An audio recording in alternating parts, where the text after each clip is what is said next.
You ready for a real story? Let's kick back. Bring it. Here we are, Kickback. Real people, real stories. Here we are in leafy latitude, Boulder City, Nevada. And as you know, we are inside the vault. This used to be a bank vault, so we turned it into a studio. As you can see by the safety deposit boxes behind me, this symbolizes what we do in life. We make deposits, we make withdrawals. Some of those deposits and withdrawals equal to success. Some of them equal to failures. But combined, they make us who we are. And we use those failures to help us become a better successful person throughout our journey. So with that, my guest today has had one heck of a journey. I can tell you right now, I've sat with this man numerous times. He never ceases to amaze me on some of the things that he's gone through, some of the things he's done. He's had his share of failures. He's reinvented himself. He has come back and he has done many things in business. Entrepreneur, he had dealerships. He is somebody who has been on the fugitive list for the FBI. Yes, he was on the top of that list at one point. So with that, he's also now running for Congress as an independent. And the big thing that he's standing on is making Vegas, Vegas again. But it's not just about Vegas. He's also looking to make America, America again. With many of the messages that he tries to put out there, many of the people that have started following him, he's quite magnetizing. A lot of people are rising up. A lot of people are watching what he has. He has over almost 60 million views right now on his Instagram. So with that, I'm going to ask Mr. Bobby Kahn, who I consider the new Mr. Las Vegas, not to take the title away from Wayne. Wayne, yep. But I think this man has earned that title with all the hard work he's doing and all the times he's posting.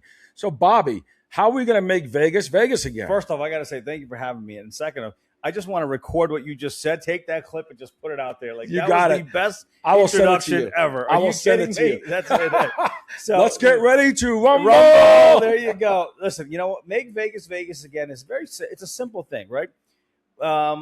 Vegas is no longer the Vegas that we once knew. Just like America is no longer the America that I grew up loving, right? I mean, everything has changed, and it's not changed for the good. It's changed for the good for big corporations, but it's not changed for the good for the people. And so I'm running to represent the first district in Nevada, right? And when I say make Vegas Vegas again, people need to realize that if Vegas didn't exist, Boulder City doesn't exist, Laughlin, none of these places would exist. You're right, absolutely right. 2.4 million people live in Clark County, and Vegas feeds all of those people. It sure does. And if Vegas fails tomorrow, the rest of the state fails. And you could sit there and say, well, there's a lot, there's the whole rest of the state, but the whole rest of the state doesn't get carried by all those little towns. Las Vegas generates the income. It generates the revenue. Absolutely. It generates the tourism. Absolutely. And it doesn't take anything away from Reno. Nope. Doesn't take anything away from Boulder City. Not at all. All the other small towns. But it feeds it to them, right? Yeah, it sure does. And the thing is, what happened is, like now, a lot of times you don't realize what you have till it's gone. And career politicians, gaming commission, and everybody decided, you know what, and federal government decided we need to run out all these independent owners. And that's what they did. They ran out all the independent owners out of Las Vegas. And what happened? Big corporations came in. They built these massive resorts. But then it was like, well, now these independent, and those were still owned by independents like Steve Wynn and Kirk Kerkorian. Sure, of course. And those guys. And when those guys owned it, it was still okay. But then when you have, big money like, from Wall Street comes in, big giant hedge funds, and then they start buying up all the casinos and become a monopoly. Well, now, guess what? What do monopolies do? They destroy everything they touch. I mean, it's case in point over and over again all across America. And now they started pricing out people. They started pricing out the locals. They started pricing out tourists. Tourism is down 7.5%. Last year was the worst. That's a big hit. That's a big hit. Yep. Last year was the worst hotel revenue that they've had in the country for Las Vegas, right? It was the lowest what they charged for the rooms was the lowest in the nation and they're not making money off of it. So why is that? Because what happened is when you bring in an independent owner, it's his baby. He takes care of it. It's that. Now, it's your car, you're going to take care of it. You're going to baby it. You're going to polish it. You're going to wax it. But if it's a rental car and you're like, I'm only using it for a time being, you're not going to show it the love that you normally do. Same thing with these executives that come in. These CEOs come in, they know they're there for a few years. They have a contract. They're going to make their money. And then once they leave, it's not their responsibility. So they don't care. They don't care about the town. They're going to go to another state someplace else. They're not like, this is not their home. Vegas was a different animal for everybody. Vegas was a town unlike any other. It still is, but it was a town that they took care of the people. They took care, like it was a town where a mother that worked in a casino, that was a single mother, could take her kids after work to eat at a casino, have a great meal, eat everything from lobster to shrimp to whatever, Right. and not even spend $100. You were able to buy a home for a couple $100,000 and live comfortably. You were able to go out and watch a show and not break the bank on your day off. You went out and had drinks all weekend long and didn't break the bank. And now you're like, a local person can't even go because before you even go, you got to pay $25 for parking. So then on top of that, it's $100 for a buffet if there is one left. If there is one. After COVID, they killed half of those buffets. Half of them, most of them are gone. Yeah. And the parking thing, I've been in Vegas going on 30 years now, and free parking was just something that was a given because we spend money. You spend money eating, like you said, the movies, the shows, I don't understand the parking thing. Like, hold on. You built the parking garages. You want people to come to your place. Well, they have to park someplace, right? But now you want to charge people to come to your place? That's basically what it is. Yeah. Imagine if tomorrow Albertsons or some other grocery store started charging you to go there to spend money. It's kind of like a cover charge. Yeah. Think about that. It's a cover charge. So hold on. You want me to come to your business and then you want me to pay? I'm not going to do that. Right. If you notice, I will never go into any of those casinos that charge for parking. Refuse to go. And then the casinos that give you the 3-hour parking, it's really not 3 hours because it takes you 10 minutes to get out of your car and walk inside. Yeah. It takes you another 10 minutes to walk out, right? Plus the time it takes you to sit in line to get out. So it's 2.5 hours. So you expect people to come to your casino, and I don't care if you're a millionaire or a billionaire. I'm paying for something that I shouldn't have to pay. That annoys people. And that's a conversation I have with people every day. And when you start nickel and diming people, people stop coming. Then what happens is these big corporations, they hire, they start treating their employees like another number. It's no longer Steve Wynn walking through the casino and say, hey, Scott, hey, John, hey, those how days are you? Over. Unless you're Michael Gaughan. Yeah. I mean, I've seen Michael Gaughan. I see him all the time walking through the South Michael Point. Gaughan. I've seen Alex Murillo. Right. I see Jonathan Jossel. I see Derek Stevens. Those guys walk through the casinos, right? Absolutely. They know their employees. They know their guests. They know that, right? When you have just a CEO that never comes out, doesn't know anybody, you're just another number on a spreadsheet. He doesn't care. And that CEO is not necessarily in Las Vegas. No, he could be anywhere. He could be anywhere. Because he's representing in New York or even a different country. Like, think about MGM. How many casinos does MGM own? Right? Those it's probably about 10, 15 properties, I think. Just in Vegas alone. Right? Yeah. Now they have Detroit, they have Atlantic City, they have places everywhere. So that CEO's all over the country. Right. He's not even here. He doesn't know you from Adam. He just walks around. You're just another number to him. All he's looking at is what is Wall Street going to say to him at the end of the quarter. That's it. That means I got to cut your pay. I'm going to fire you. And so this is what I say is make Vegas Vegas again is we need to run these big corporations out. Then what we have to do is that never again should we ever allow one corporation to own more than 2 resorts on the Vegas Strip. You want to own multiple casinos, you can own them throughout the state, but you should not have more than 3,000 rooms on the Strip. That's pretty reasonable. That's reasonable. I mean, that's very reasonable. Mm-hmm. I mean, you think about that would certainly make the competition better. You know why it's another thing? Like, for example, this past week was Conor McGregor fight. I wasn't allowed to go see the Conor McGregor fight. Yeah, you're banned from the MGM properties. Well, and the fight was at T-Mobile Arena. Right, which they own. They control it. Yes. So now I can't go to a Vegas Golden Knights game. I can't go to watch any event, any concert because MGM is mad at me because I called out the CEO for their price gouging. I called him out. That's all I did. Right. And I am not allowed to say, and I'm running for Congress. It's not like you were counting cards. Exactly. It's not, I don't gamble. I didn't get in fights there. I didn't do Yeah. nothing. All I did was I called them out for their abuses, right? I said, when you start price gouging people, you're hurting the town. And next day, so that's a problem. So now imagine if you worked there and you got fired. Now where do you go?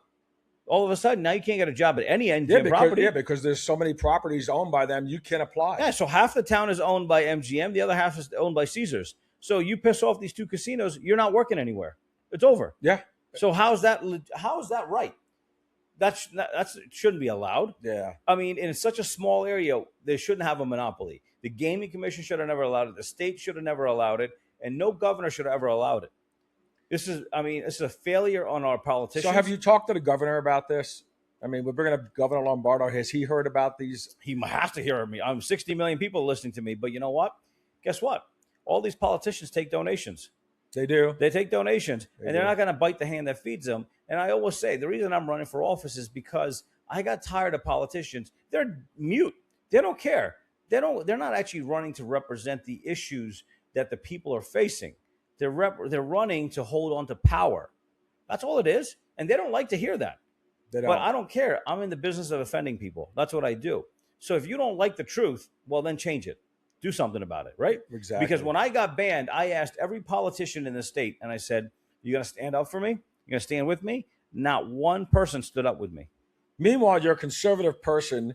I'm a conservative person, yeah. And you could have run as a Republican, but then you knew that if you did that, you would have been iced out. Yep. And I'll tell you why. The message would have been cut short. Yes, because our state has a stupid system. It's called a closed primary. And the reason a closed primary is great, it's for people that are weak candidates, right? A closed primary is designed where only the career politicians can run. Now, if I would have ran as a Republican, when I ran the primary, what the thing is, the Republican Party, the local Republican Party, is run by a fucking bunch of morons. Excuse my French. All right? And they wanted an anti-Trumper, Kerry Buck, to run. That's who they wanted. That's who they anointed. I'm like, this woman called you vile creatures in 2020 and said anybody that's a Trump supporter is a vile creature. She wanted you to get vaccinated. She wanted you to, all the stuff that she did for abortion with the Democrats and all that stuff. But you want to support her. Now, because she's already an elected state senator, they wanted to throw her support. So what happens is when you run in a closed primary, only people that are registered Republicans can go vote for you. And when I announced my run, I got support from Democrats, independents, Republicans, and everybody. But those people would have never been able to vote for me in the primary. Right. So eventually what would happen is Kerry Buck would have won, and I would have been tossed off the ballot. And I'm like, hold on, that's not right. I have support from everybody. Because most people, you can sit there and scream till you're blue in the face. Most people don't pay attention to that, like that they have to change their voter registration until they go to the voting booth and they're like, oh, you can't vote. And they're like, why can't I vote? They're like, oh, you're registered as a Democrat. You're registered as an independent. Right. So you can't vote. And I would have lost those votes. So I decided, since we have majority of our voters are registered as independents in the state, I decided to run as an independent. Good move. And now I bypassed the primary. I guaranteed that my opponent, Kerry Buck, will lose because she's not going to get the votes that she needs to beat the Democrat.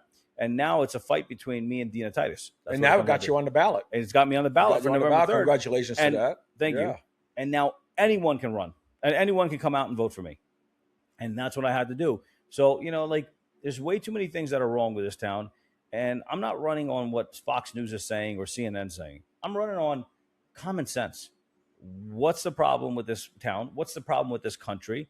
Things that affect the everyday person. And what's amazing about what you do is you walk through the casinos. You are at various casinos, the ones you're allowed in, and you're spending time. You're not only you're going to the food places, you're going to the shows, you're going to talk to different people that work there. You're putting yourself out there on the floor. Well, here's the thing, okay? Here's the problem that we have in this country. People run for office and they don't talk to the people, right? They don't. They throw it on ads. If you notice what I did, if you look at what I do, and then if you look at what every other politician does, every other politician, they go in and they say, here, if you want to attend my event, write me a check for $500. And if you want a picture with me, it's $1,000, right? Right. And that's it. You get a handshake and you get a picture. You're not going to have a conversation with the person. What I did was I said, look, anyone can come to my events. So I host weekly events in free places. So people can come in free. Parking is free. You walk in. You hang out, you could chit chat with me. You're there for 3-4 hours, and you can ask me all the questions you want. I don't care what party you are. You can be a Democrat, Republican. I'm not afraid to answer questions. And I've attended the events. I mean, there's all people from all walks of life. Yep. They all have different opinions. Absolutely. But the biggest thing that I'm finding when I go to those events, the Bobby After Darks, and even when I went to your birthday event at the Sahara, everybody, even if they have a difference of opinion, they respect it. Yep. And they all get and along. They're willing to converse with you on it and still maintain having a decorum, a friendship, and a decorum. Yep. You know, it's credible. I mean, you created a melting pot. Well, the thing is, just because you don't agree on something doesn't mean that you can't be civil. Right. The problem that we've had in our country for the last 11 years now is that people have gotten so nasty. People have gotten to the point where they can't be civil, right? If I don't agree with you, I have to automatically bash you? No. You can, and then they get vindictive. No, think about it. Like you may like if you like a certain car, just because I don't like that car doesn't mean I'm gonna bash you for it. Right. That's your choice. That's what makes America what it was. America was a land to be free. You could like what you want, you could wear what you want, you could say what you want, right? Yeah. Since when the hell did we say, well, if you don't sit there and support this idea or don't like this politics or don't like that, then all of a sudden we're going to end your career, we're going to end your business. And that's what happened in the last 10 years. You notice like people in Hollywood started losing their jobs because they were conservative or they were, and then people had businesses and all of a sudden their businesses were being boycotted because they supported a certain president. Right. Why? Yeah. Look, we witnessed it firsthand. And now we forget. It's only been what? 5, 6 years since that. And we already forgot that we went through that. And now if you look at the way the climate's going, now you have the DSA, Democrat Socialists, Oh, it's taken over in New York City. It's no longer just Democrats. It's a Democrat Socialists. Of America. So, yeah. Yep, exactly. So it's people are forgetting what it's like to lose certain freedoms. But what the problem is? People's attention span's this big. They are. It is. Their attention span is only until the next Kim Kardashian nipple slip. That's basically what it comes down to. Right? Yeah. They forget what happened in 2020. So it's I'm running against somebody that forced you to be locked in a house, that forced you to get vaccinated, and she's running as a Republican. Did you guys forget that? Yeah. She called you a vile creature because she wanted you to wear a mask and you guys said no. And you guys are now supporting her. Explain that for me. Like I'm a guy that, listen, I don't forget and I stand by what I stand for. Like if I say to you, I don't like this person, I don't like that person. Right. I'm not going to change because all of a sudden the wave changed. Yeah. I mean, you stick to your convictions. That's it. And you say, this is what I believe in. Yep. And you've done that. I mean, you have not shown any waver. I mean, even if someone said to you, hey, I can help you win this race if you stop saying this and that. Nope, I won't. You won't. I mean, I've seen that with you. Well, I'll tell you something this morning, okay? So this past weekend, it was a party that we got invited to. And somebody bought my wife an outfit, one of her friends. So, I have all types of people that support me, right? And what happened is when I announced my run, I said, I am here to represent everybody because there's so many people that do not have a voice in our city, in our state. So I'm going to go and represent everybody. And if you notice, all of a sudden, all the girls that worked at these strip clubs started coming out to support me because for the first time, they felt like they had a voice, right? Yeah, absolutely. So, and then the porn industry has moved from California to Vegas. And they pay taxes. They pay a lot of taxes. They make a lot of money. They're making millions of dollars, right?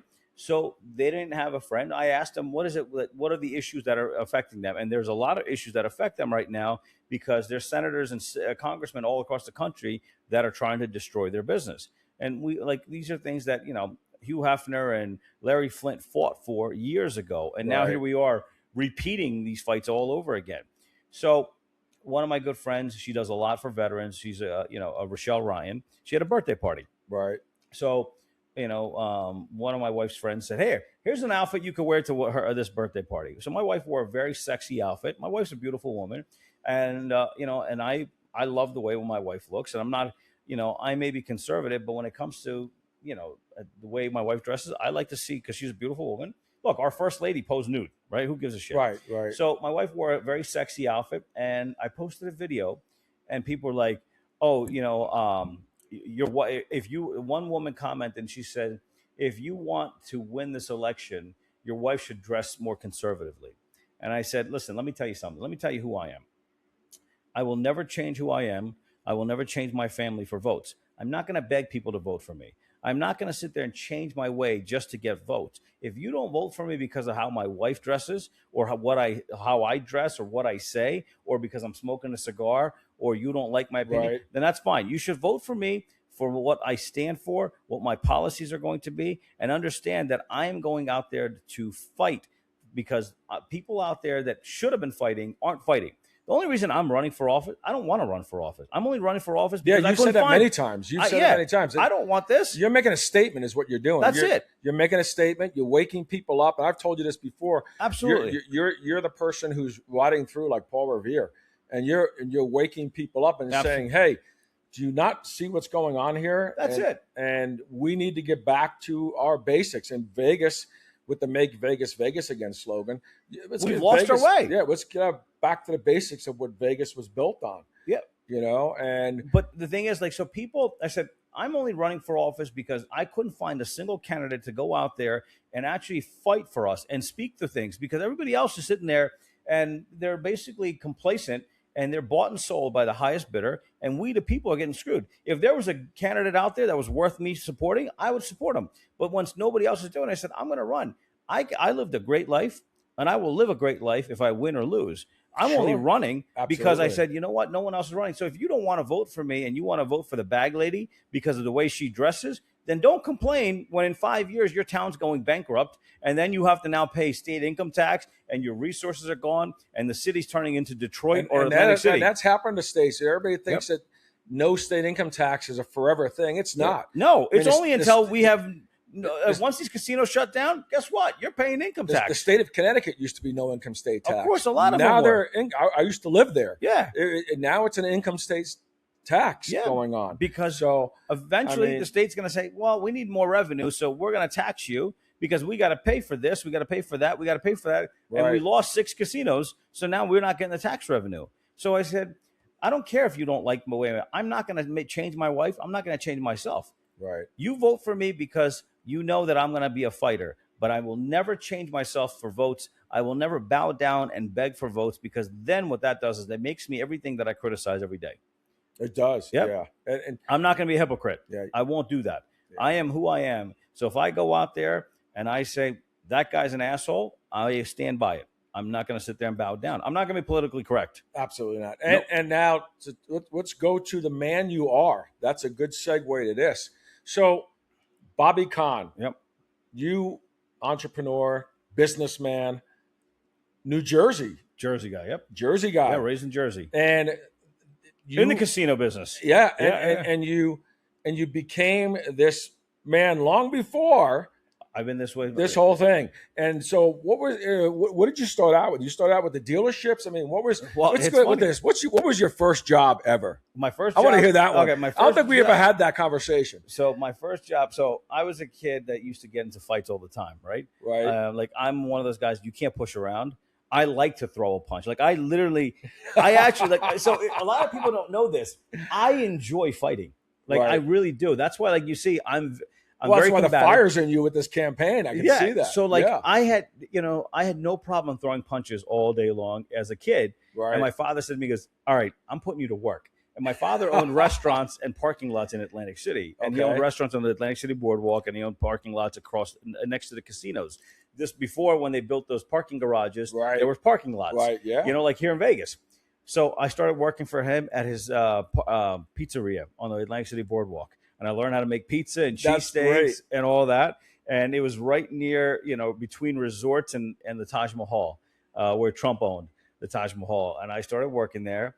And, I learned the value of $1. I learned what it took to run a small business. I learned the hardships, and I learned, business is not easy in this country. No, it's not. All this stuff. I mean, I saw, health inspectors show up on July 4th with bullshit. Like, you got to move those tables and chairs off the boardwalk because we're going to shut you down because there's 6 inches over on the boards. Like, really? You're here on July 4th? Right. We have lines at the door and you're here busting my chops over chairs? Like, because all they want is a bribe. and then they'll go away. Like, who's working on July 4th? Why are you working on July 4th? Yeah, right? exactly. So exactly. I learned that. And then as a father, my father always wanted me to be a lawyer and or something of the sort, right? He wanted to be. I could be a see you professional. doing that. Exactly. So I was a very smart kid. I never did homework. All right. So I just one of those good test takers. I was a good test one taker. Of those good test takers. I never did homework. I paid a kid. So I was a hustler since I was a kid. So since my father owned, he owned restaurants, he owned convenience stores and all that stuff. I would go into the convenience stores and buy up like cigars, Playboy magazines. I'd buy up all this shit. I'd had an extra locker in school that I paid for, and I'd stack up. I had Playboys in there, I had cigars in there, I had like everything you wanted, right? So you were the retailer. I was the retailer, legit stuff. So kids wanted a pack of cigarettes, sure, it's a pack of cigarettes. You wanted a Playboy, you got a Playboy. And then in homeroom, me and one of my good friends, who's actually his father owned a casino, we used to run a blackjack game in homeroom. Oh no! So we were making money. And like I remember one year I got caught and the teacher comes in and she reaches underneath the table and grabs the money and she says, I guess this is mine now. She never called the principal. She never did anything. She took the money. She put the money in her bra. And I was like, are you kidding me? She skimmed and got the payoff. Yeah, she got the. So we bribed basically the teacher so we can continue doing what we were doing. Wow. I was like, wow. So.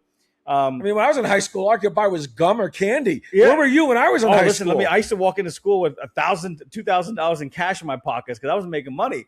Wow. So, so I paid this kid to do my homework the whole time in high school.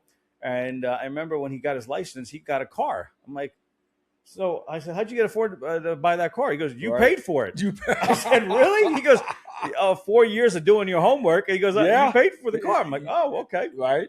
So, I decided I was going to be a corporate attorney. I wanted to be, and I, go to college. I'm in the college for like 3 weeks.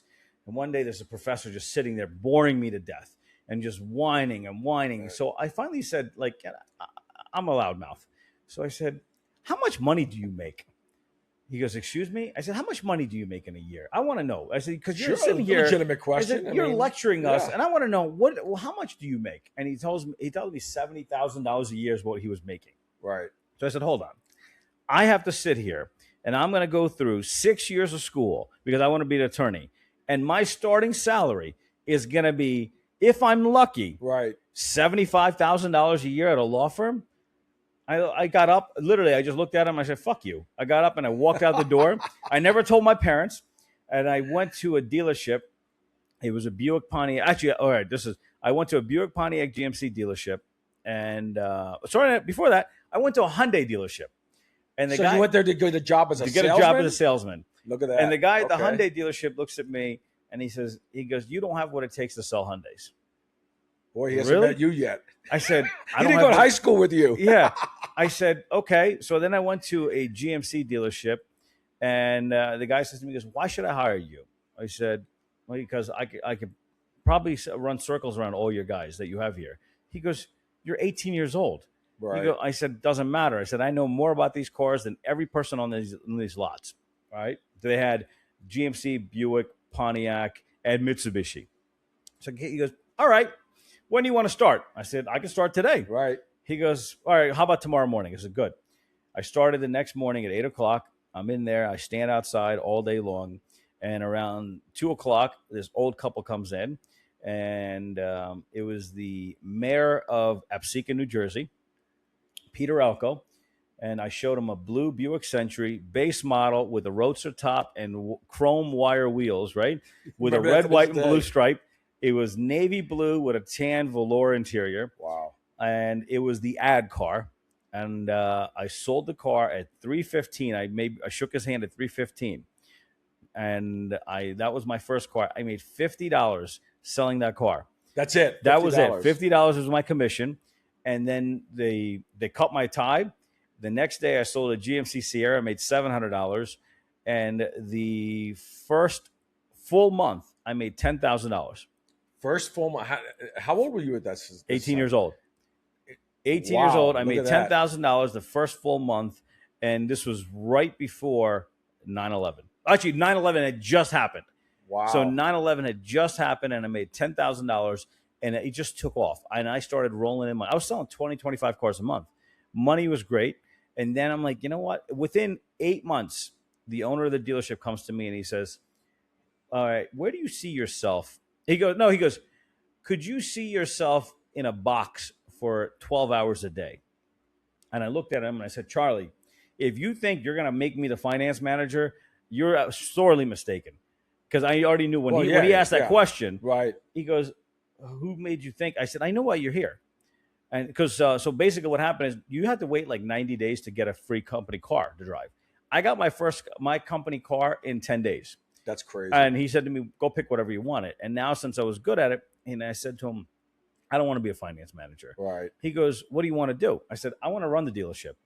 And he looked at me and goes, you're 18 years old.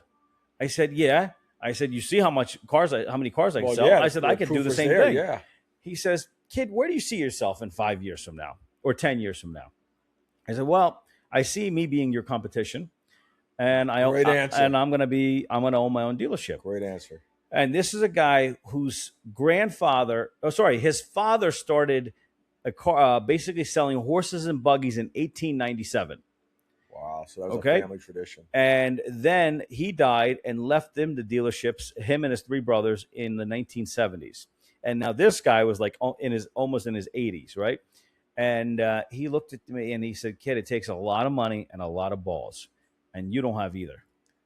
Wow. So he put the challenge to you. So I looked at him and I said, well, fuck you. And I quit. And I threw him the car keys and I walked out. I went down the street to the Mercedes dealer and I sat down for an interview with the general sales manager, who looked like Howie Long. And he looks at me and he goes, you don't have what it takes to sell Mercedes-Benz. Wow. I said, really? He goes, yeah. He goes, maybe you're better off going to another Chevy dealership or something like that. Sure. So I walked out. The next day in the newspaper, I see an ad for the Mercedes dealership, and it had the owner's phone number directly in there. He was looking for somebody for the used car department. So I called him up and I said, I came in there. I said, this is how many cars I sell every month. I make a lot of money. This is how and I faxed him, because it was fax machine. I faxed him my pay stub. I said, look how much money I'm making as a GMC salesman, right? So not a resume. You faxed him a pay stub. I faxed him my pay stub. To say this. So he says, come in. And he goes, there's a guy named Bob Endrikaitis, and he's the used car manager. Come see him. So I go in, and I'm sitting there. This guy. This guy's a hustler. This guy's an old school car guy. He would look at you, smile, and just take you for a $10,000, $20,000 profit. And you wouldn't even realize it. You wouldn't even know it. Yeah. So I'm sitting there watching this guy, and we're talking as he's conducting business. And he says to me, he goes, all right, he throws me a license plate and he says, go pick any Mercedes on the lot right now and put it on the back of it. And he goes, and I'll see you tomorrow morning. He goes, you start tomorrow. I said, really? He goes, yep. So I went out and I picked an E-Class, and I was at work the next day, and that GSM, the 2 days before, that said I couldn't. He looks at me and goes, what are you doing here? I said, I work here. Right. Who hired you? I said, the used car manager and the owner.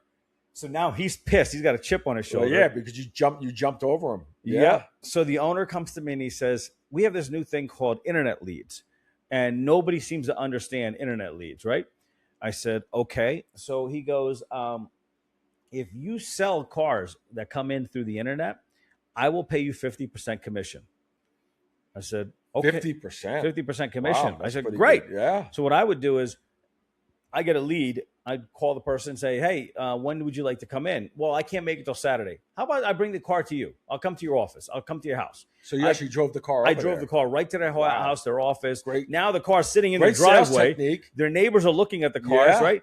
Everybody's sitting there and like, okay, now I have the numbers. I have the credit application. I gave them everything, right? Like, so now they're like, oh, shit, this guy's like, here, the car's here. Well, it looks great in my house. Now my friends have seen it. My coworkers have seen it. I got to do something. It's like the puppy sale. That's it. That's it. So I started selling cars, but it also was a time period where Mercedes-Benz was unleashing the new SL, and the new SL was selling for over sticker. I'm getting paid 50% commission. Wow. So now we're selling cars for $30,000 over sticker, $40,000 over sticker. I'm getting 50% of that plus my original markup. And so what happens is all the sales guys are pissed off. Who's this young kid that comes in? Yeah, just he's making more it. money than us. The GM, the GSM, all the managers are pissed off because I'm making more money than them. So the owner comes to me and goes, I need to cut your pay. I said, you cut my pay, I'm suing you. He goes, you're 18 years old. I said, it doesn't matter. You gave me a pay plan.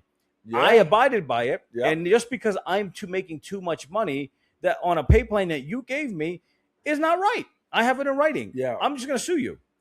He goes, why do you need to make so much money? You're 8. I said, why do you need to make so much money? Yeah, why? That's a silly question. He goes, you're a kid. I said, I'm 18. I'm an adult. Right. So he goes, well, all my staff is pissed off. I said, well, you could fire me and I'll sue you. I said, you can cut my pay and I will sue you. And I will go work for your competition. So he says, what do you want? I said, I don't know. So he comes to me and he goes, I'm going to make you the manager for the Porsche dealership. I said, okay, what's the pay plan?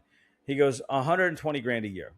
I said, why would I do that? I'm taking a pay cut. Yeah, you're making. He goes, you're 18. You're making 120 grand a year, and I'll give you a free brand new Porsche to drive. I said, okay, I'm taking a pay cut. I could buy my own free brand new Porsche, right? Yeah. I said, I drive a brand new Mercedes and a Hummer. Why would I, give a shit about a Porsche? And he goes, so what do you want? I said, I don't know. So I write down, I said, I want 25% of everything. He said, you're 18 years old. I said, yeah, I want 25% of the dealership. Are you kidding? At that, you made that little offer, huh? No. I said, all right, then fuck it. I'm going to keep doing what I do. He met me at a gas station at 9:30 at night and said, sign here. I said, oh, okay, great. I signed. I became the Porsche manager. He thought I was going to blow myself out. He's like, there's no way. Because before me, a Porsche manager's life expectancy at that dealership was 90 days. He figured, well, now if he sucks, I can fire him, and now he's gone. Well, yeah. And he had you sign a contract. Yep. Yeah. So he started, the dealership was number 238 in the nation out of 242. So what I did was, Porsche at that point was a struggling brand. Right. But they had something called the Cayenne coming out in about a matter of months. What I did was I took out ads in the New York Times, and I advertised Cayenne turbos in $89,995. Cayenne S's, $69,995. And my phone started ringing because I advertised base models, nothing with options. Oh, look at that. Right? Huh? Yeah. Everybody in Wall Street, everybody in New York, New Jersey is calling me, blowing me up. I'm sending you a deposit. I'm sending you a deposit. I'm sending you a deposit. Great. Just on the base models. On the base models, because they're like, shit. Because what I did was I'm like, I'll throw some wheels on for you. Everybody wants the big wheels and whatever not. Sure. And I would upsell them later. So now I have all these orders. So I go to Porsche and I say, I have all these orders. And they're like, well, you don't have the allocation. I said, well, I have all these cars that are sold that are coming in. Well, what happened is now I'm getting more inventory because I have so many cars that are coming in sold. Right. Porsche is now giving me more inventory. And I went from selling 3 cars a month to now we're selling 25 Porsches a month. Back then, for only having 3 models, because now Porsche makes 1 million cars. Well, yeah. Everything's at the Porsche. Back then, it was a 911 and a Boxster, right, or a Cayenne. That was it. There was no Macan. There was no Panamera. There was none of that stuff. Right. So we're selling now 25 cars a month. We went from number 238 down to 38. Wow. I'm making money. And I'm selling used cars. I'm selling Benzes. I'm selling everything. So he's not firing me. And finally, you're the cash cow now. Cash cow. And then one day I'm at dinner and there's a Chinese guy sitting at the noodle bar. And he looks at my key and he sees that I'm driving a Cayenne Turbo. And he says, Cayenne? I said, yeah. And he goes, I'm here from China to buy a bunch of Cayennes. I'm looking to buy, 20, 40 trucks a month. Wow. I said, okay, call me tomorrow. So he calls me the next day, and I faxed him every Cayenne that I had. And he sends me back. He goes, I'll buy these 15, right? Right. And he goes, but I'll take another 20 if you can get them from me. And this is what I want. So I said, okay. So I sent him the buyer's orders. Next morning, wire transfer comes in for all of them. I said, you want 20 more? He goes, I'll take 20 more. I'll take 40 more every month in and month out. This is when China had just started buying cars from America because they couldn't get it. They had just welcome. They just come into the world markets, right? And they started trading and buying stuff because China was blowing up. I said, you'll do this every month? He said, yeah. I walked upstairs to the owner. I said, I quit. He goes, you can't quit. I said, of course I can quit. He goes, I quit. He goes, but I need you. I said, no, you don't. I said, but here's what I'm going to do. I quit, but I'm going to buy 20 Porsches a month from you, and I'm going to buy 20 Benzes a month from you. I'm going to buy 40 cars a month. Right now, That's guaranteed for you, right? He goes, how? I said, don't worry about how. I went home, started an LLC from my fucking house. It was a starter home. I had a 4-bedroom home, average home, and I just started So shipping you cars. became your own dealer. I became my own dealer. You said, I quit, but Yep. I'm going to make you money. I'm going to make you I'm money. going to make you money. So still, even Yep. though I made you money working for you, absolutely. now I'm gonna make money not working for you, but now you need me because now you need me because I'm your customer now. I'm pushing those cars out the door. And before you know it, if the 40 cars turned into now I'm buying 40 from he could only supply me like 30 to 40 a month, right? Right. They needed as many cars as they wanted, so I traveled all across the country buying cars from all dealers all across. So Porsche, Benz, BMW dealers all across, because they wanted BMWs, they wanted this, they wanted that. Yeah, luxury car, basically. And now I'm shipping 150 cars a month from my dining room table. And one day I remember my father walks in, and it was me, my driver, and my secretary. And my father says, he picks up a stack of checks, and he goes, "What is this?" I said, "Oh, I haven't deposited them yet." He goes, "Kid," he's counting the money. He's like, "This is a shit ton of money sitting here." Right. And I'm a young kid at that point, right? And it's not a priority at that point. And he walks up to me and he says, "I want to show you something." And he walks me to the front, like my front window. Right. And he says, "Look outside." And I said, "Yeah, what's wrong?" And he goes, at that point, I remember exactly. I had a Lamborghini Murcielago brand new sitting there in my driveway. Right. I had a brand new Ferrari 360 sitting there. I had a brand new Rolls Royce sitting there. I had 3 Hummers. I had like 4 Porsche Cayennes. I had the whole street full of cars. And he goes, "This is not a dealership." He goes, "This is a home." He goes, "You need to now grow up, right, get a warehouse." Right. And he goes, "Deposit this money, and you need to now That'll pay for your warehouse." He goes, "And now you need to now grow up." And that's what I did. So I said, okay, you know what? I went to the cheapest part of New Jersey. I rented a warehouse in Jersey City.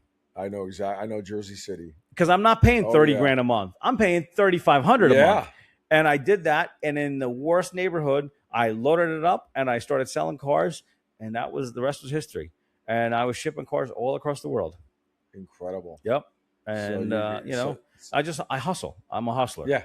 That's it. So from selling cigarettes in high school to selling exotic cars, somebody's car at homework, yep, and taking tests, to now shipping exotic cars all over the world. Because then what happened is I ended up owning a dealership. I bought a retail dealership. Right. I ended up buying. My business became a high-end exotic and hyper cars. Sure. I had $1 million, $2 million, $3 million cars in inventory. Like on a daily basis, I'd sell a car that was on an average ticket was $400,000 or $500,000. So now I know from talking to you, Lee Iacocca was one of your he was one of my idols, influences and idols that you had. Yep. That. Did you ever get to meet Lee Iacocca? Yes, I did. I met Lee Iacocca. I would love to have met him. I've read his books. Yeah. So Lee Iacocca was always at Barrett Jackson. And I used to go to Barrett Jackson all the time in Scottsdale. Right. And one year I knew, so I would be, if you watch the old Barrett Jacksons, you'd see if you watch the old reruns, I'm on stage. I had, slicked hair in a suit on stage. And right. Lee Iacocca comes up. They had the Lee Iacocca edition Mustang. Nice. And he's on stage, and it was like, I was enamored. I got a chance to talk to the man for about 10 minutes. Right. And just, told him, like he should have ran for president. I said, after Bush, after Reagan, he should have ran. And you're not the only one who said that to him. A lot of people should have ran. On, yeah. I said the country would have been a much better place. I read all his books, and it just, got a chance, took some pictures with the guy and, right. Got to shake his hands and just watch the man who, was the father of the Mustang, was the father of the minivan. Saved Chrysler Corporation. He reinvented Chrysler. Yeah, he saved Chrysler. He saved Lamborghini. He saved Maserati. People don't realize that he bought Lamborghini because Lamborghini was bankrupt. Right. He saved them. People don't realize that the Dodge Intrepid and the Chrysler Concords were supposed to be Lamborghini sedans. No, did not know that. People did not know that. Wow. They were designed to be Lamborghinis that doors went up. And then at the last moment, Lee Iacocca said, just put a Dodge badge on it and put normal doors and fucking cab forward design. And that's what they did. Wow. Look at that, huh? So he did so much. And I was like, I got to meet one of my heroes. Yeah. Yep. Yeah, that's great. Yep. Now, one of the other idols you had Is Donald Trump. Donald Trump. Yep. We know that, and I met him when I was 12. Yeah, and I met him when I I got was to 18. meet him as well. That was great Okay. at his Plaza Hotel there. Okay. Yeah. So that was fun. But you've met him a lot more than I have. I met him when I was 12. I met him when I was 18. I bought his Rolls Royce from him when I was 25 years old. He was at a dealer down in Palm Beach, and I used to buy a lot of cars from him. And he came in and he was trading in one of his cars. I ended up buying it. Wow. And I drove his Rolls Royce for about a year before I sold it. And then I started running for office. I got to see him countless times. Yeah, in the last that's what I year. say. Yeah, in the last year, you definitely seen him a lot. Yep, I've seen him a lot at all his rallies and stuff like that. And then, yeah. So in talking to him, when you talk about politics with him, it's a businessman to businessman because that's what he comes from. Yeah. How? So when give me the real Donald I've not Trump. had a conversation with him since I announced my run. Okay. I've only seen him at the rallies. Got it. I've not Okay. had a conversation with him. Right. I had a conversation with him when I was 12. I had a conversation with him when I was 18. Right. But I didn't have a conversation with him Right. as a candidate because I'm running as an independent. Right. So And they're keeping him away from me. They are. Yep. Okay. And, Right. the thing And I is- know that they wouldn't let you into the White House. Yes. That was because I pissed off the NRCC. Yes. Because I said the NRCC is supporting an anti-Trumper. The NRCC is also the people that did not support Trump and then only started supporting Trump when Trump won. And they knew Right. he was going to win because they were supporting Nikki Haley. They were supporting everybody but Trump. They hated him. Remember? Because they're the rhinos. Yeah. Oh, yeah. So Oh, when yeah. I called them out and I made a video and I posted it online, by the time I got to the White House, they had my guest pass pulled. That was that, huh? Yep. Yeah. And that is when I decided to run as an independent. Okay. Yep. All So right. I was like, I'm done. I'm not Yeah. playing this party politics bullshit. No, not at all. Yep. Exactly. And now there's a third idol in there. Yep. We know the John third Gotti. idol, Mr. John Gotti. John Gotti. I know some people are gonna be like, "Oh my lord, there's no way he could look up to a You know why? mobster or the mafia." But let's hear it. Let's hear it. Because you know what? John Gotti was a guy that fought the system that's been fucking Americans for decades. Okay. He fought the fight. He didn't give up. The problem is we have a country where our justice system is designed to entrap people. It is designed to basically go after people because the average American commits 3 felonies a day. The reason they have designed it that way is that when they want to take you down, they go through your life and say, you know what, I don't like this person. I'm going to take them down now because they have way too many laws in his books. And John was a guy that said he fought the system. Right. He stood up for what he believed in. He didn't bow down. He didn't sell out. And it was a man. He was a man's man, right? He talked the talk. He walked the walk. And he fought the government, which is something I've done. Yeah. And I don't know why at such a young age I was enamored by his fight and enamored that he didn't bow down and enamored that he kept going and punching and the people respected him for that, you know? Right. You know, and He did. He had a lot of support from people who Yes, lived in he his neighborhoods, Yep. people in New York City overall, and even around the country. All I mean, across the John country. Gotti was a polarizing figure. He was. Dapper Don, they called him. That's You it. know, Teflon Don, they called him. Yep. So he had a lot of nicknames going on. And, Yep. but he was a businessman. That he was. For sure. He was a businessman at the end of the day. He was everything's a business. And I got to tell you, so when I was facing, 40 years in federal prison. Yeah, we're going to get to that story. Okay. We're going to get to All that right. one for sure. No worries. You know, let's go to the John Gotti. I know that I got to go to the screening. Armando Santi. Yep. We're at the Armando Santi who played John John Gotti. Gotti. Yes, he did. Yep. And that was a fun event. We Yes, had a he great was, time at that. Armand's a great guy. He seemed like it. I watched the podcast. I speak to him basically every day we speak. That's great. Yep. Fantastic. And now the relation of the John Gotti and the mafia and the mob back in New York to Vegas. Yep. You hear a lot of people say, and I read the comments, they'll say, "Oh, we need to bring back the mob to Vegas. We need to bring back, so what are people talking about there? What are they thinking about? I think if you walked outside today, 98% of the people will say the town was better when the mob ran it. Why is that? Because you know what? There was control. Nobody fucked around. They took care of the people, and they knew you didn't see junkies in the streets. You didn't see all the crime that's happening. When you walked into a casino, nobody stepped out of line because they knew if they stepped out of line, they had a problem on their hands, right? Right. And basically they said, you don't mess with our operation, we'll make sure everything runs smoothly. And things went down. I mean, so they policed themselves. They took care of the town. The town was great. People could live here. It was a safe town to live in.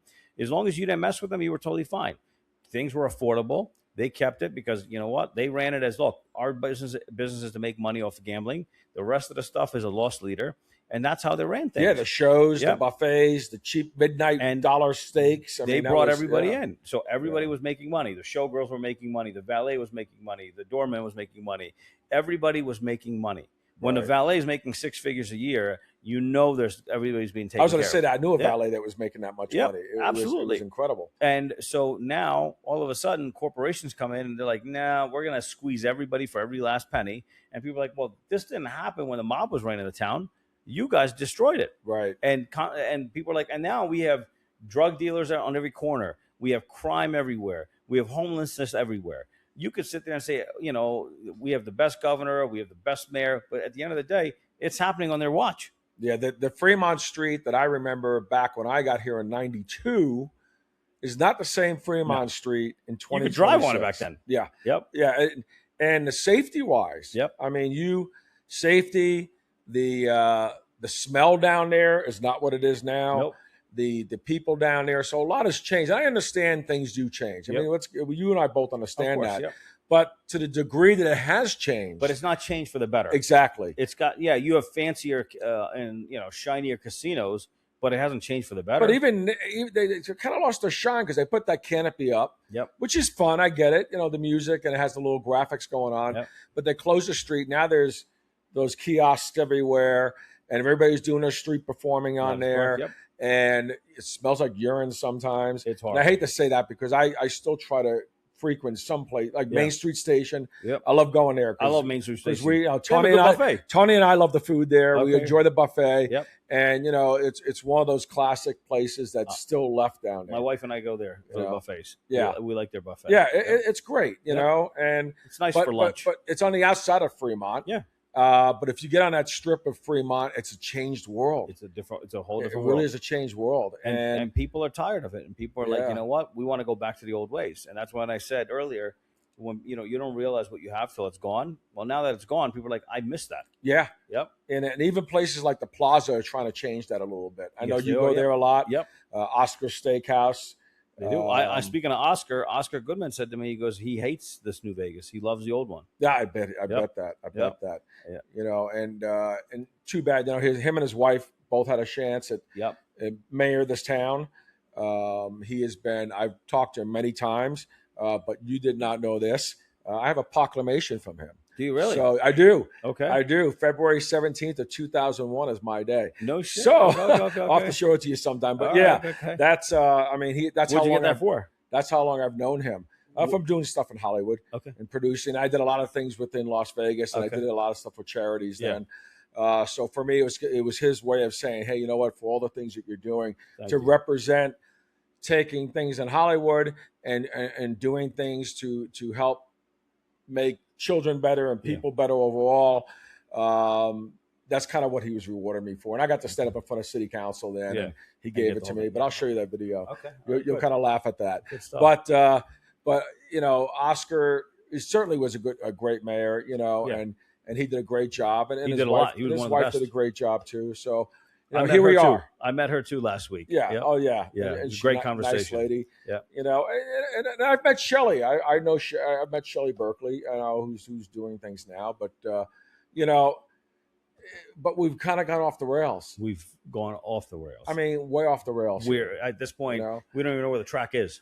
Yeah, we don't. You're right. It's because it's buried under the garbage. That's it. That's what I told people. They were like, you know, where is? I said, Vegas is underneath all this layer here. Yep, exactly. And if you chipped away at it, we might get to it. And what we need, we lost all the greats. We lost all the people that had the vision, and we basically said, let's just run them out of town. We ran them out of town, and now look what's happening. Yeah. Yep. And I get it. I get that there, obviously there's the crime with the mob and people like Bugsy Siegel who came here and had this vision of Las Vegas, that itself, the vision was good. The way he did it maybe wasn't good, but the vision's there. And we had a chance to, when the mob was no longer here, we had a chance to carry that on, that same vision, their model, and make money when politicians get involved in stuff, they destroy it. Yeah. They will find a way to screw something up. If you want to screw something up, hand it to the politicians and lawyers. They will find a way to screw it up. That'll be it. Yep. Yeah. It's like anything else. And they get their hands in there. Now we're going to get to the fun one. Okay. You know, Bobby Kahn, FBI's most wanted. Yep. I mean, that story, every time I hear it, I've heard it a few times already, never bores me. Okay. So, I mean, you turned yourself in. Well, listen, you're in Dubai. We're all the way at the end of the story. I know, but I want to hear this. So, I mean, people want to know, what is this? What is this FBI's most wanted? Well, the FBI's most wanted was, I beat the federal government when I was a kid. At 24 years old, they came after me. And I was wrongfully accused of a bunch of crimes like arson and all kinds of stuff. And I wasn't even in the state when it was done, but I was set up, and I had a choice of going to a trial and fighting, and facing 40 years of prison, or do I take a plea deal and go away for 5 years? Well, I ended up deciding to go to trial, and I won, and I walked away. And my state charges, I obviously beat. My feds, the feds had to go away. And when the feds go away, they don't like that. And you always have a target on your back. When you walk away from a federal indictment, they will always tell you, just be humble and just disappear, right? Don't ever, put your head back up again, because they're gonna come for you. Right. Well, in my line of work, when you're driving around in $1 million cars and hanging out with celebrities and stuff like that, it's kind of hard to disappear and not be flashy. Okay. Yeah, you're pretty much walking around with a mark on you. Absolutely. So here I am, this young, flashy kid that beat the feds, and everybody, and walked away at age 24. I always had a target on my back. In 2013, we lost our son, and I brought my wife out here to Vegas to get her away, because my wife was sitting at the cemetery every day. Right. I trusted somebody, and I said to him, look, I'm going to run my wholesale business from Vegas, but you can run the dealership. I don't even give a shit about the dealership. I hated the retail dealership. I don't like retail. And I said, make me some money. Well, while I was working, he decided to start a side business where he was lending money to people. And in doing so, it ended up costing me $3.6 million. $3.6 million. He was basically doing a loan shark business. Here's what he was doing. He started a business in Long Island, and what happens is you need money, but you can't go to a bank, so you have a car. He would go and borrow money from investors and say, okay, I need $4 million to put on the street. And now somebody like you comes in with a $100,000 car that needs money, and he says, all right, I'll give you 60 grand. You have 90 days to pay it back at 29% interest. And if you don't pay it back, then the car goes to my friend Bobby's dealership and gets sold. And then look at that, he tells his investors, you give me the money. And if they don't pay it back, he goes, they'll pay it back, and we split the 29% interest plus all the fees.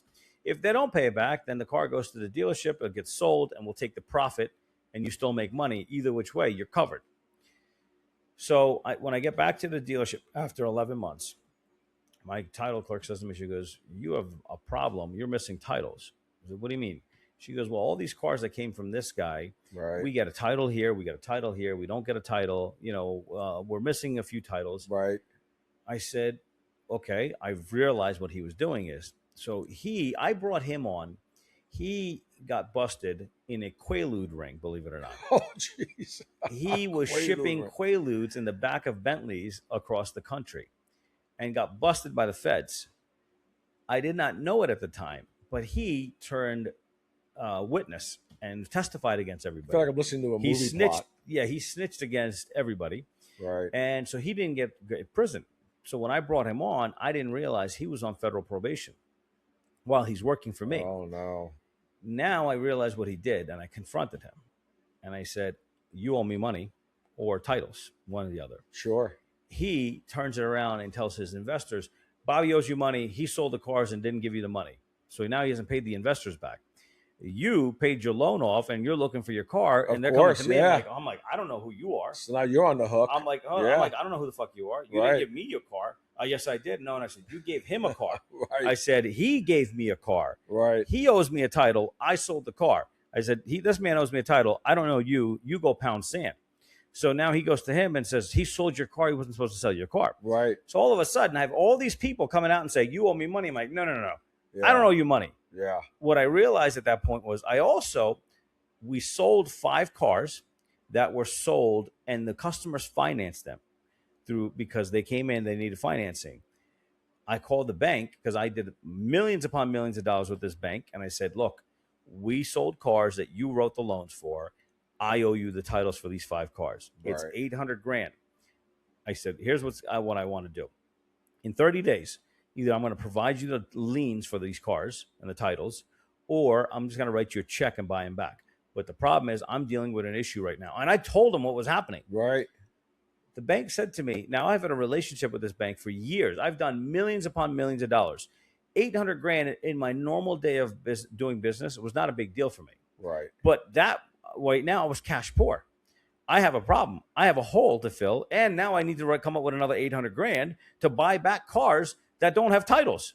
Oh, wow. So the bank says, we're cutting you off. The bank picked up the phone and called the state. The state suspended my license without an investigation. When suspending my license, I also owned inventory that I owned free and clear. But when you suspend my license, those cars are owned under the dealership name. I can't even transfer it. If you wanted to buy that car from me, I couldn't even sell it to you because the car is worth nothing without a title. So now my assets are worthless. Right. They pick up the phone and call the feds. The feds are like, oh, we're going to go after this guy. Yeah, we know who he is. We know who this guy is. This guy's appearing on the Housewives of New Jersey. Right. He's got this, this, and this. And I'm like, hold on. This can all be cleaned up. Yes, you're sitting there saying, I owe you money. I don't owe you money. I don't owe you money. And I'm like trying to fight a fight. And people are coming out of everywhere. Like all of a sudden there's a fire and people are like, he owes me money. He owes me money. I'm like, no. I owe the bank money. Right. That's all I owe the bank money. Legitimately is what I owe. Everybody else can go pound sand, go after the guy. But when public perception turns on you, nobody actually looks at the facts. And that's the key. They only listen to people's opinions, what people are saying. And all this guy did was like, he goes, go to Bobby, you go to Bobby. And he deflected everything and never so my lawyers are telling the feds, we can clarify all of this, right? Yes, he owes the bank money. 100% owes the bank money. Yeah. Never denied that whatsoever. But I don't owe all these other people money. The bank, the feds don't want to listen. The feds don't even have a meeting with my lawyers to sit down so they could break everything down. Like still have to today, the original buyer's order from the first Buick Century I sold to Peter Elko and made $50. I still have it. One thing I learned very early on was you keep everything, you right? Keep everything. Yeah. I can tell you, I can pull up a deal and pull out the odometer statement and tell you how many miles were on a car when it came in, how many miles that were on it when it left. Right. I can give you how much money we spent detailing. I can tell you everything. My folders were like this thick for each car. And I'm like, I have everything to prove. I only owe the bank money. Right. Everybody else is not my responsibility. Feds don't want it. Long story short, my lawyers are going back and forth trying to resolve the issue. They shut my dealership down. I'm out of business now. So now I'm done. My reputation is being destroyed in the press every day. And my one lawyer has a genius idea, and he says, I'm going to introduce you to somebody, and we'll make this problem go away. I walk into a room, and there's 2 guys. And one guy looks at me, and he says, if you hand him $100,000 in cash, I'm going to make, when you get charged and your case comes into my courtroom, I'll make sure you get bail. And in 6 months, I'll dismiss your indictment. What? That guy was a judge. What? And I looked at him, and I looked at my lawyers, and I said, I don't know how much cash I have on hand. Right. I'll get back to you. And I walked outside, and I grabbed my lawyer, and I slammed him against the car, and I said, I don't know if I'm being set up or if absolutely. That would have been my first thing. Yep. And I called another lawyer, and my other lawyer called me. He goes, I want to meet you in this parking garage in Newark. And I met him at 3:00 in the afternoon. And he says, your life just ended. And I said, what are you talking about? He goes, your life just ended. He goes, if either you're being set up, and if you're being set up, they're coming for you. And he goes, if you're not being set up and you give this guy the money, you're fucked either which way, because you're going to go 100%. After you. So I said, what do I do? He said, do you know any non-extradition countries? He goes, you need to get on a plane and get the fuck out of here and let me handle this. I said, now I'm giving you cliff notes. And there was a lot of stuff that was said. Well, yeah. He said to me, he goes, here, let me break it down for you. They're going to arrest you. This is a white collar crime. He goes, they're going to seize your assets. He goes, how are you going to pay for me? He goes, they're not going to give you bail. He goes, they're going to seize your homes. They're going to seize everything you have. Seize everything, yeah. He goes, how are you going to take care of your family? How are you going to take care of me? How are you going to fight the federal government? He goes, you beat them last time because it was not a white collar crime. Right. He goes, you beat them. They couldn't touch your money. Now they're going to touch your money. He goes, now you're going to sit in there for 2 years while you wait trial. He goes, they're going to come to you and say, you're facing 20 years in prison. But if you plead guilty, you go away for 10 years. He goes, do you want to go away for 10 years? Absolutely not. I said, so what do I do? He goes, I don't give a shit. Get the fuck out of here. Right. I'm telling you this as a friend, not a Right. lawyer. And that day, I left the country and I became the FBI's most wanted fugitive the next day when they raided my house. Wow. For 5 years, I was in Dubai. I fought my case from Dubai through my lawyers. I attempted to surrender 27 times. The feds did not want me back. Right. Finally went on Fox News and said, how come I'm the FBI's most wanted fugitive and I'm not in custody? Nobody wants me back. Yeah, they didn't want you. The only way I can come back is if I pled guilty. That's all they said. Finally stormed into an embassy after 5 years, refused to leave, made them bring me home. They put me in custody for 8 months with no bail, a 21-hour-a-day lockdown. I could only speak to my lawyer for 40 minutes once a week on the phone, payphone. And they came to me after 8 months of custody and said, if you plead guilty, you can go home tomorrow on bail and you'll get sentenced to time served. I made the deal because it was 6 years and I had lost everything. Every last penny I'd ever worked for, I lost. Yeah, it's all gone now. It's all gone. I was supposed to get sentenced in about 90 days. The prosecutor realized that I was going to get time served and didn't like it. He made it personal. It was a personal fight with me and him because he had egg on his face. He put me on an ankle monitor, wouldn't even let me outside the house, and delayed my case for 32 months. 32 months. 32 months on an ankle monitor the size. The size of an iPhone. It's huge. It's a giant cuff. 32 months later, I go into a federal court, and a judge looks at me and says, you haven't been taught a lesson yet. I'm going to teach you a lesson. I'm sending you to federal prison for 24 months. I was supposed to get time served. I'm sending you to federal prison. I said, hold. My lawyer gets up and he says, Your Honor, Carvana, a publicly traded company, owes the bank 6,000 titles. No one got charged. But my client owes the bank 5 titles. Just 5 titles. 5 titles. That's it. And he's going to prison for $800,000. But meanwhile, Carvana owes 6,000 titles in multiple states. Right. And no one's charged. And he looks at me and he says, I'm sending you to prison for 24 months. Oh. And I went to federal prison. And when I got to prison, they lost my paperwork, they said. And they kept me for an additional 4 months. And then I was released to a halfway house. So how many months did you actually spend in prison? So when you get a sentence to 24 months, according to the First Step Act under President Trump, you really do 50% of your time in prison, and then you do a few more months in a halfway house. Okay. You don't do your entire sentence. I did 8 months in custody under 21-hour-a-day lockdown, and I didn't get the credit. You're supposed to get credit for every day that you do, you get X amount of credit. No, they did day for day for me. I didn't get a credit for the 8 months that I got. I didn't get anything. That was 8 months solid. Then I went and did another 8 months in federal custody in prison. Right. So I did 16 months. Then I was released. They put me in a halfway house. Even though I had a home, they put me in a halfway house. Then they kicked me out of the halfway house and put me on an ankle monitor for 3 months. I ended up doing 100% of my sentence.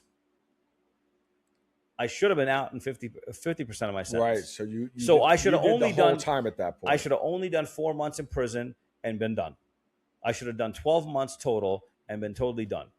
But they made me do a full 24 months. That's insane. So and at that point, I said, for 5 titles. Yep, for 5 titles. They destroyed my life, destroyed my reputation. Which you could prove had nothing to do with you. I could have said I owe the bank, but I said, look, I got jammed up. I got jammed up. So in businesses, people get jammed up every day. If you have a business that has a lot of money flowing through it every day, you have a lot of money owed, right? And you have a lot of money that you owe people too. Sure. And they jammed me up. Wouldn't even take. I didn't even get 90 days. Nothing. No, I didn't get nothing. So what they did was they made a whole victims list, right? And said, there's like 75 victims. There's this, right. this. My lawyer goes into court and says, Your Honor, on this list here, you have Bobby Khan listed as a victim. My client didn't fuck himself. Yeah, right, of course. And then yeah. go to the feds and say he's a victim. You have his father listed. You Right. have his uncle listed. You have, this person, this person, this person. You know what they did? They took my register of all the cars we had sold in the last like 90 days or something like Right. that and said, these are all victims. Because I had sold myself a car. I had bought 4 cars for myself because what we did is, you have a fleet vehicles. Yeah. So we bought 4 new Yukons for the business, but they were titled under my name, right? Because it was even the company, but I co-signed for it. So my name's on it. It said, I didn't go to the FBI and say I fucked myself. My father bought a car from me, and my uncle bought a car from me. Right. These guys didn't go and say we fucked. No, you just basically to pad their resume and to make it look like there's such a big case. They said, well, these are all victims, and my lawyers just went, this is not a victim. This is not a victim. We owe the bank money. And after when it was all said and done, I said, I'm done. I fought the government twice in my life. We need to change the system. During this time, I saw what they did to Trump. I saw what they did to everybody else. And I said, we need reform. We need some serious justice reform in this country. And which you talked about that. And one of the points you made, let's put some of these nonviolent people to work. Yeah, put them to work. I mean, let's put them to work. I mean, they're there. Yep. I mean, you live with a scarlet letter for the rest of your life. There's no second chances in America. Right. Second chances don't exist. And that's what brought me here today. Wow. I'm now fighting a system that fucks the people every day. Now, one of the good things that came out of it, though, which you and I have a connection to, is the horses. Yes. You know what? While I was while I was on house arrest, I decided to work with horses and rescue horses. So why did that? You didn't grow up with them, did you? No, I didn't. So, but why did you have this thing? I for started them? seeing videos online of all these horses being rounded up and them going to these horse prisons and them dying in trailers and dying all this stuff. And I'm like, how is this right? Sure. This can't be happening in America. And that woke me up one day, and I started going out there and fighting for help rescue them. And it turned into a lifetime thing now at this point that I want to do everything I can to end the wild horse roundups. Yeah, let's talk about that. What's your thoughts on the roundups here, like in Nevada right now? And our federal government is rounding up wild horses at record numbers. Where by 2028 we will no longer have wild horses in Nevada. In 1971, President Nixon, and I'm going to cut this short because I have to go too. And, in 1971, President Nixon signed the Wild Horse and Burros Act that said, because the wild horse population had dwindled from 2 million down to 29,000. Right. And he said, if it wasn't for the horses, we wouldn't have the West. And he dedicated 53 million acres to the wild horses and said that they can't be killed. They can't be, you can't slaughter them. You can't be shipped anything. But over time, ranchers and politicians have basically siphoned off land. 20 million acres of that land has now been taken off and given to ranchers for grazing rights for cattle. 6 million cattle sit on that land.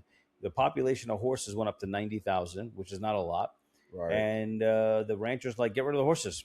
And now we have data centers coming to town. And get rid of the horses. Topic. Oh yeah, that's a whole and thing. Yeah. The horses are being picked up. They're sent to auctions down in Texas, and they end up in Mexico. Yeah, and they're being used being slaughtered. Being used to bring drugs across. I mean, I've seen the stories on it. I've seen pictures of it. Yep. Drugs. And they're being sold for meat because beef is expensive. Yeah. They're being shipped overseas, for meat and stuff like that. And we're going to lose another thing that America loves. And we're going to get more into that because you and I are going to do a special type of podcast on horseback. Yes. Yep. Yes, we're going to do that. Bobby's going to be on horseback. Absolutely. I'm going to be on one of the wild Mustangs that I got off the BLM. And so, obviously that's one of the things I do is I like rescuing horses and the Mustangs. I love working with them. And I will have Bobby up on the horse for that. Yep, absolutely. And that'll be a fun day. That'll be a fun day. That is to be awesome. So we'll be bringing that to you as well, a little special podcast on location. Looking forward to it. But Bobby, thank you. Oh, thank you for having me. It was great.